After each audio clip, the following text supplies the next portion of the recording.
Britain doesn't feel like Britain anymore. And I don't mean politically. I mean something deeper than that. People with full-time jobs can't afford rent. Families earning £50,000 a year are choosing between bills. Graduates are moving back in with their parents in record numbers. And nobody has a clean answer for why. Because on paper everything looks fine. But something underneath the whole system quietly shifted and most people can feel it. They just can't name it. That's exactly what this video is about. What Britain was actually selling. To understand what's disappearing, you first have to understand what people once had. And here's the thing. It wasn't wealth. It wasn't luxury. It wasn't even that remarkable by any objective standard. Picture a household in the mid-1970s. A mid-sized town, Preston, Doncaster, it doesn't matter which. One income. A modest semi, maybe even a council house with a secure tenancy. One car, if that. 2 weeks off in the summer, usually somewhere on the British coast. No investment portfolio. Nothing extravagant. But something more durable than any of that was present in that house. A quiet certainty that next year would be okay, that the kids could get a grammar school place or go to a local university and graduate employable, without debt that followed them into middle age. That the NHS would be there, free at the point of use if something serious went wrong. That if you stayed the course and worked honestly, life moved in one direction, forward. That feeling, that specific unspectacular sense of stability, was the actual product post-war Britain was selling. And for several decades it was real, widespread enough that it became a cultural baseline. It was simply what ordinary looked like. And here's what made it so powerful. It didn't require perfection. It didn't require connections or a family name. It just required showing up consistently and trusting that the system would hold up its end of the deal. That was the agreement. Informal, unwritten, but understood by nearly everyone. Work hard, live responsibly, and the ground beneath your feet will stay solid. That was the promise. Not riches, solid ground. Now look at what ordinary looks like today, and ask yourself when that changed. Because it didn't happen all at once. It happened gradually, quietly, in a way most people didn't notice until they were already well behind where they expected to be. The sentence that says everything. There's one sentence showing up everywhere right now, in surveys, in comment sections, in break rooms and family dinners between people who barely discuss money with each other otherwise. I earn more than my parents did, and I live worse. That sentence deserves a moment because it isn't just a complaint. It's a verdict. It's a direct statement that the foundational promise of British life, the idea that each generation climbs a little higher than the last, has quietly stopped working. But here's where it gets harder to dismiss. The people saying this are not, by most measures, struggling.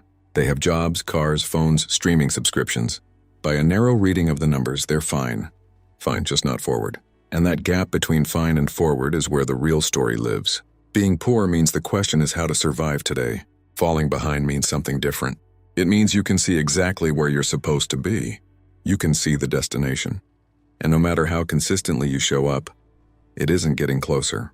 That's a different kind of pain.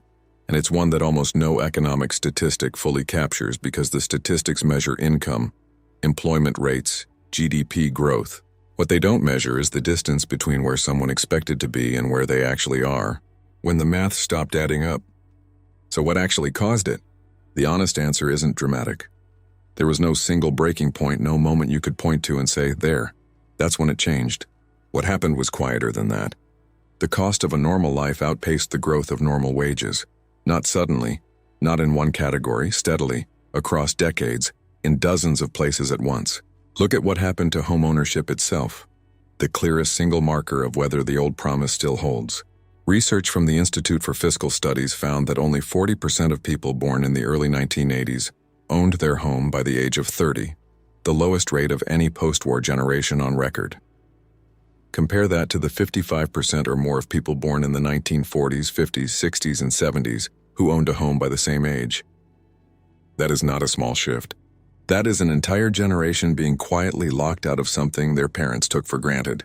The Resolution Foundation has calculated that in real terms, millennials will spend on average around £44,000 more on rent during their 20s alone than baby boomers did. Money that in a previous generation would have gone toward a deposit instead of a landlord.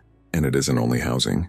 Student debt has become a defining financial fact of early adult life, in a way it simply wasn't for the generation before. A typical 3-year degree in England today generates around £55,000 to £60,000 in combined tuition and maintenance borrowing, once interest accrued during study is added on.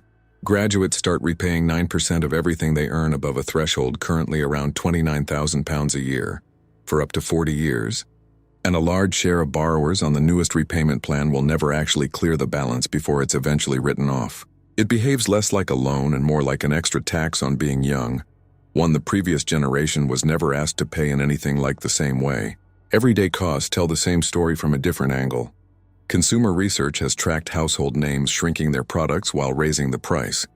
Toothpaste tubes cut by a quarter, porridge oats packets nearly halved, chocolate multi-packs quietly losing a bar or two, all while the shelf price climbed.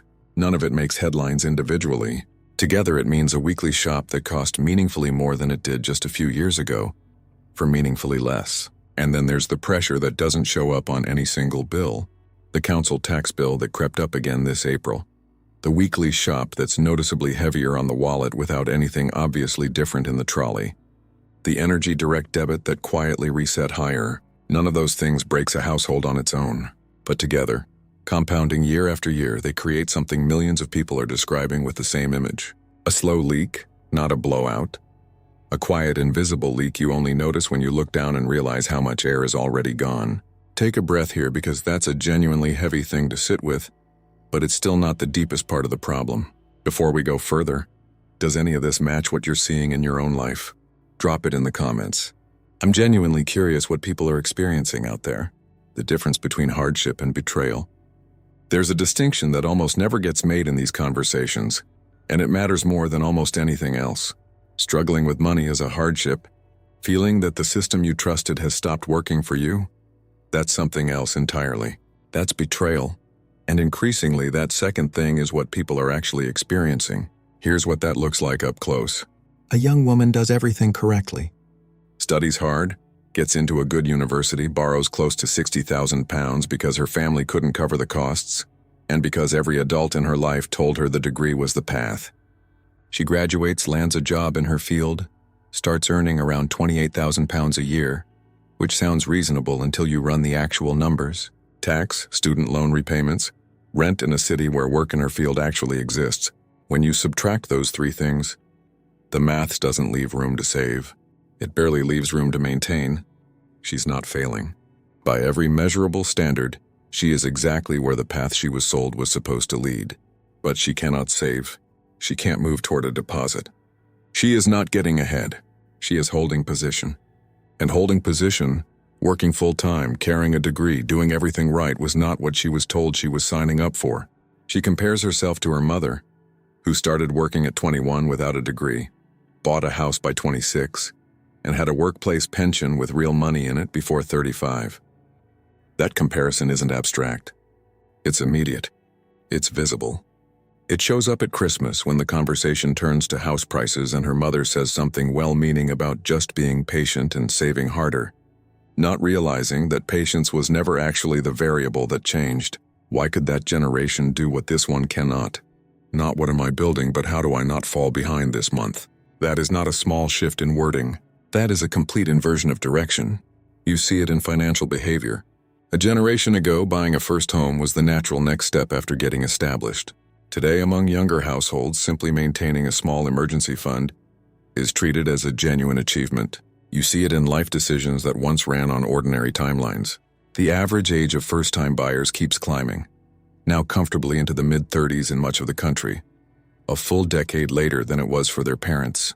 Having children is being delayed, not primarily because values changed, but because of material calculation. People running the numbers on childcare, housing and job security and concluding they need to wait for conditions to improve, even as conditions show little sign of improving. You see it in the return of multi-generational living. Employed, educated adults in their late 20s and 30s back in their childhood bedrooms, not because family bonds deepened, but because the arithmetic of living independently stopped working across a growing number of British cities. A previous generation asked how to succeed. A growing number of people today ask how to avoid falling further behind. Same country, same culture, a completely different question. And the weight of that difference is hard to overstate. Because the questions a society asks itself shape the decisions it makes. A culture oriented around building takes risks. It starts businesses, moves to new cities for new opportunities, invests in things that take years to pay off. A culture oriented around not falling apart does the opposite. It plays it safe. It stays put. It holds tight to what it has rather than reaching for what it doesn't. Neither of those is a moral failing. Both are rational responses to the environment people are actually living in, but they produce very different societies over time. The psychologist Abraham Maslow described something directly relevant here. People only move toward higher pursuits, purpose, creativity, growth, once their basic security needs are stable. When security is threatened, people pull back. They stop thinking about what they could build and start thinking about what they can hold on to. A society operating at that level of persistent anxiety produces less innovation, less civic engagement, less willingness to invest in anything long-term. Not because the people are less capable, but because the cognitive and emotional energy required for those things gets fully consumed by the daily work of staying afloat, the thing underneath everything else. Here's the truth that ties every part of this together. The housing costs, the student debt, the wage stagnation, the survival mentality, the nostalgia, these are all real. They're all serious. But they're symptoms. The underlying condition is something harder to measure, but far more important to understand. The loss of forward belief. Britain wasn't built on wealth. It was built on a specific kind of structural optimism, a durable, functional belief that the direction things were moving was upward, that your children would have more options than you did, that sustained honest effort pointed somewhere real. That belief was never equally distributed. The history of this country includes long stretches where the promise was theoretical rather than lived for large portions of its own people. That's an important truth that shouldn't get lost here. But even with that history, there was something real about the broad consensus that effort had direction, that the system, imperfect and uneven as it was, generally bent the trajectory upward even in difficult years. What appears to be happening now is not a difficult economic cycle. Cycles have a shape, they contract and expand, and Britain has navigated plenty of them. What's happening now is a growing, broad-based loss of confidence that the mechanism itself still works, among people who are doing exactly what they're supposed to do. And that is a fundamentally different problem, because you can fix a recession with policy. You cannot legislate belief back into existence. The question that actually matters: a country can absorb a remarkable amount of hardship when its people believe the difficulty is temporary and the direction is still correct. The harder situation, the psychologically more costly one, is when people are no longer sure the road leads where they were told it did, because at that point effort becomes harder to sustain. The whole logic of sacrificing in the present for a future payoff depends on believing the future payoff is real. That's what the phrase "Britain is no longer Britain" actually means when people say it. It's not a geographic observation. It's not purely political. It's an emotional statement about a broken contract, the experience of reaching into a pocket where something essential used to be, and finding it empty. The streets are still there. The economy is still, by aggregate measures, one of the largest in the world. But capability isn't the same as direction. What actually changed? The path that worked for her mother's generation was built on a specific set of conditions. Affordable housing relative to income, a degree that didn't require decades of repayment. Those conditions existed. They were real. And then gradually they stopped being real, while the advice to follow the same path kept getting passed down as if nothing had changed. That's the gap nobody talks about. The instructions stayed the same. The environment they were designed for quietly disappeared. When people stopped trusting the system, that confusion, multiplied across millions of households, is where the real emotional story of modern Britain lives. And eventually, confusion doesn't stay confusion. It hardens into something more lasting. Notice the specific language people use today when they talk about the institutions around them. They don't say university was expensive. They say it was a gamble that didn't pay off. They don't say rent is high. They say the whole thing is rigged. Those aren't the words of people who gave up. Most of them are still paying their loan repayments, still showing up every morning to jobs that feel increasingly insufficient. These are people who are fully inside the system and who have stopped believing the system is working for them. Because a recession has a beginning, a middle, and an end. It's painful, but it's something you can read, something you can see on a chart. What's much harder to navigate is the slow erosion of institutional trust. Trust doesn't replenish with an interest rate cut. It rebuilds slowly over years, through consistent evidence that the structures people depend on are actually working in their favor. And when trust erodes, people stop making long-term decisions because long-term thinking requires confidence in a future that feels uncertain. Think of it this way. Imagine someone who has driven the same road to work for 15 years. Every roundabout automatic, every turning memorized. Then one year, small cracks start appearing, a pothole that never quite gets fixed. Roadworks that drag on for months longer than promised. Nothing stops the car outright. They still arrive on time most mornings, but they've stopped trusting the road in a way they never had to think about before. And once that trust is gone, every drive feels slightly different, even on the days when nothing actually goes wrong. That's where a significant share of Britain now lives. Not in collapse. The car is still running, but the confidence in the infrastructure underneath has cracked. And cracked infrastructure produces something almost as exhausting as collapse itself. A constant, low-grade vigilance, the feeling that one unexpected bill, one boiler breakdown, one bad month is all that separates a manageable life from a genuine crisis. The nostalgia that isn't about the past. Here's something worth looking at more carefully than most people do.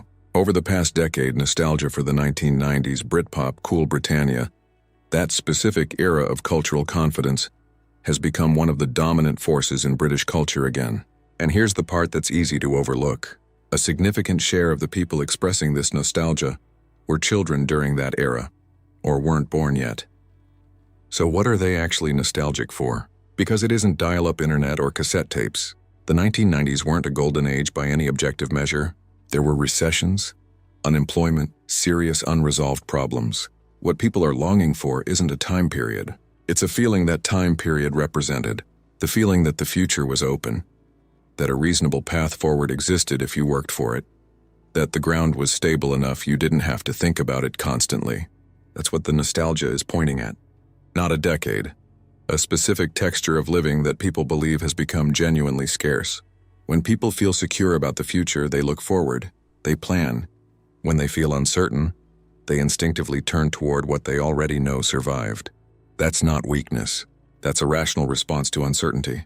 If this is giving you a clearer picture of what's actually happening, a like genuinely helps this kind of content reach more people. From building to surviving. For most of the second half of the 20th century, the psychological orientation of British working life pointed in one direction. Forward. You work to build things, a career, a household, a pension. Now listen to the question a growing number of Britons report asking themselves today. What millions of people are mourning isn't the loss of what Britain can do. It's the loss of the sense that what Britain does is organized, at least in part, around giving ordinary people a stable and improving life.